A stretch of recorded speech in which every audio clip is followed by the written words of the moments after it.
चला लक्ष द्याल. आता आपल्याला जायचंय 16.2 ला.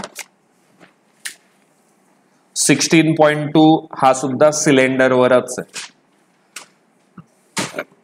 त्यातलं जे पहिलं एक्झाम्पल आहे ते कशाबद्दल आहे पाहिलं का? विचारलं काय आपल्याला, फाइंड काय म्हटलंय, नीट वाचन करा. फाइंड काय, कर्व्ड सरफेस एरिया. जरा लक्ष द्याल.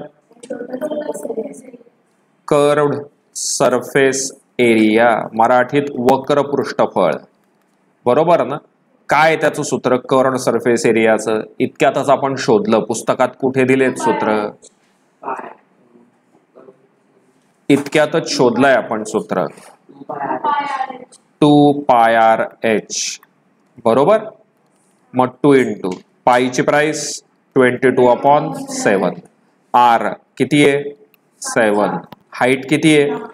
10. का रे, म्हणजे या प्राइसेस चेंज होतील का रे, ही आणि ही?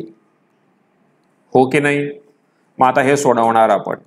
7 कट 7 कट, मग 2 गुणिले 22 गुणिले 10. मग याचा आन्सर आलं 440 स्क्वेअर सेंटीमीटर. मागचं व्हॉल्यूम होतं म्हणून क्यूब मध्ये लिहिलं, घनामध्ये लिहिलं. आता हा एरिया आहे, हा कशात लिहावा लागेल? स्क्वेअर मध्ये. घायाळ.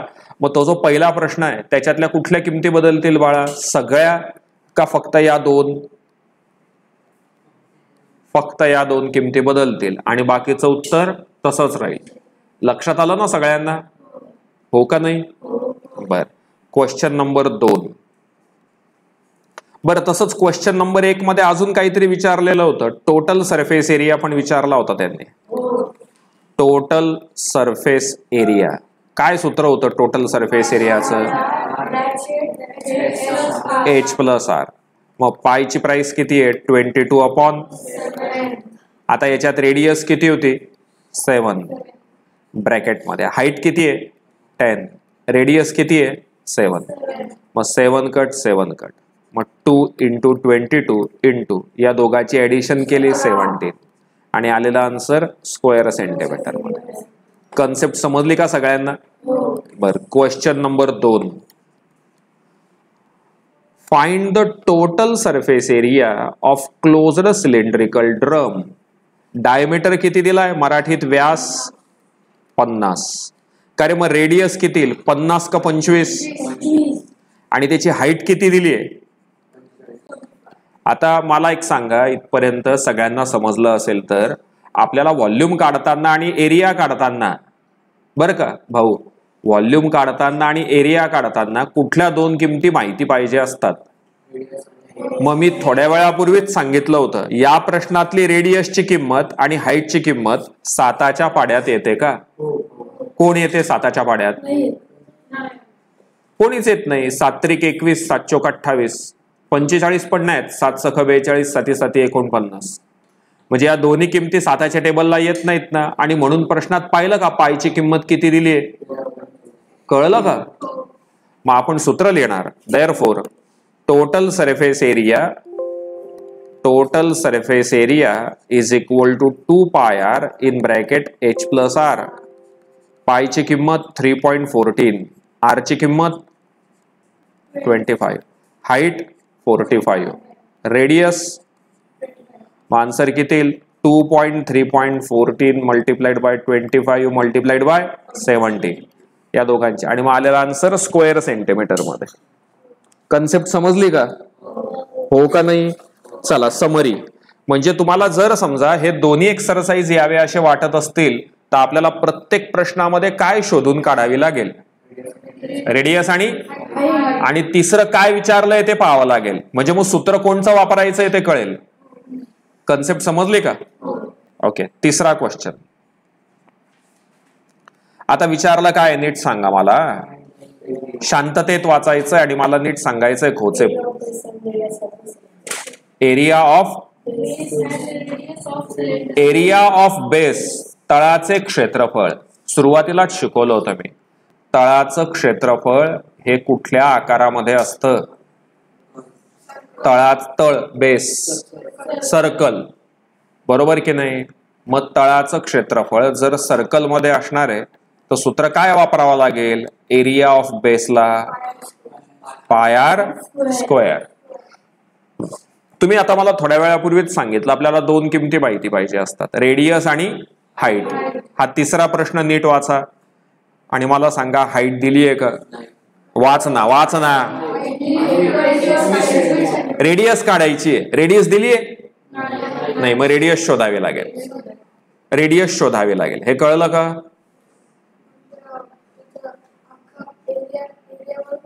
ऐक ना जरा, काही नको करू. मी एक एक स्टेप जाऊयात आपण.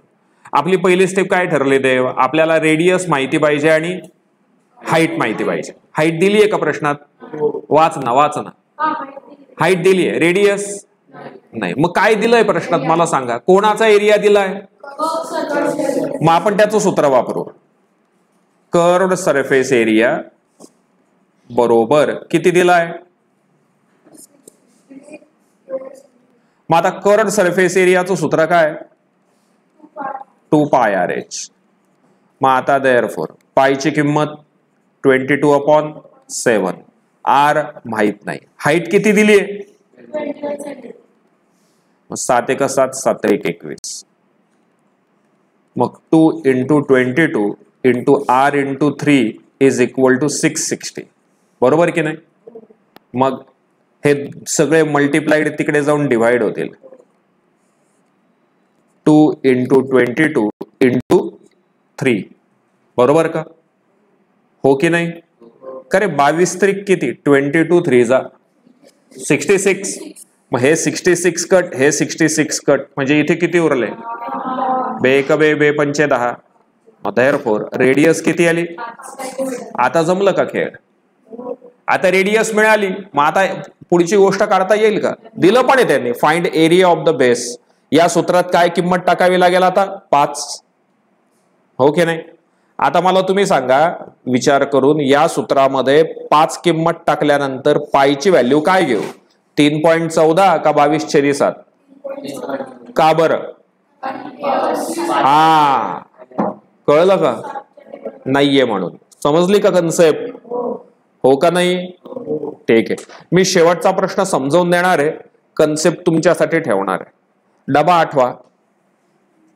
डबा, कणकेचा डबा, हा असा डबा असतो. चहाचा डबा म्हटला तरी चालेल, ड्रम म्हटला तरी चालेल, असा ड्रम असतो. बरोबर की नाही? आता विचार करा, ड्रम डोळ्यासमोर आणा, डबा एखादा डोळ्यासमोर आणा आणि मला सांगा त्याला किती बाजू असतात, किती फेसेस असतात? नीट विचार. कुठले कुठले? 2.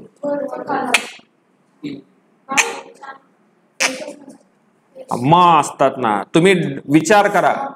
नाही, तुम्ही ना ठोकू नका. मग मी विचारेल कसं काय? डबा आठवला का? हा ड्रम आठवला? हा जगळे ड्रम आठव डोळ्यासमोर, असा ड्रम असतो की नाही? आणि मला सांग त्या ड्रमला आता एकूण किती भाग असतील? 2च. एक कर्व्ड आणि खालचा. वरचा भाग असेल का त्याला? नाही ना. आता तू नाही का ड्रम मध्ये पाणी भरलं होतं रंगपंचमीला? पाणी कुठून ओततात? वरतून. मग वरचा भाग ओपन असतो का क्लोज असतो? ओपन असतो. म्हणजे आपल्याला जर असा ड्रम तयार करायचा असेल तर पत्रा किती भागात घ्यावा लागेल? 2. कुठला कुठला? म्हणजे curved surface area plus area of base असं घेतल्यानंतर आपल्याला तो ड्रम तयार करण्यासाठी किती पत्रा लागेल ते कळेल. हो की नाही? 100% समजलं का? आता घायाळ मला याच्यावरती ना झाकण बसवायचंय, याच्यावरती मला झाकण बसवायचंय वरतून. आता जरा ड्रमचं झाकण आठवा कसं असतं. त्याला त्याला त्याला एकूण पत्रा किती भागात लागेल? तसंच लागेल का? एक कर्व्ड आणि फक्त वरचा. म्हणजे सूत्र हेच वापरावं लागेल का वेगळं? सूत्र हेच वापरावं लागेल. कन्सेप्ट समजली का? 100%. बरं, लक्षात आलाय? 16.2. चला, तुम्ही आता याच्यातलं आहे ना कुठलं सोडवून पाहणार माहितीये का? तुम्ही सोडवून पाहणार प्रश्न क्रमांक 4. हा आत्ताचाच. काही अडलं तुम्ही लगेच शिकवेल तुम्हाला. सुरुवात करा.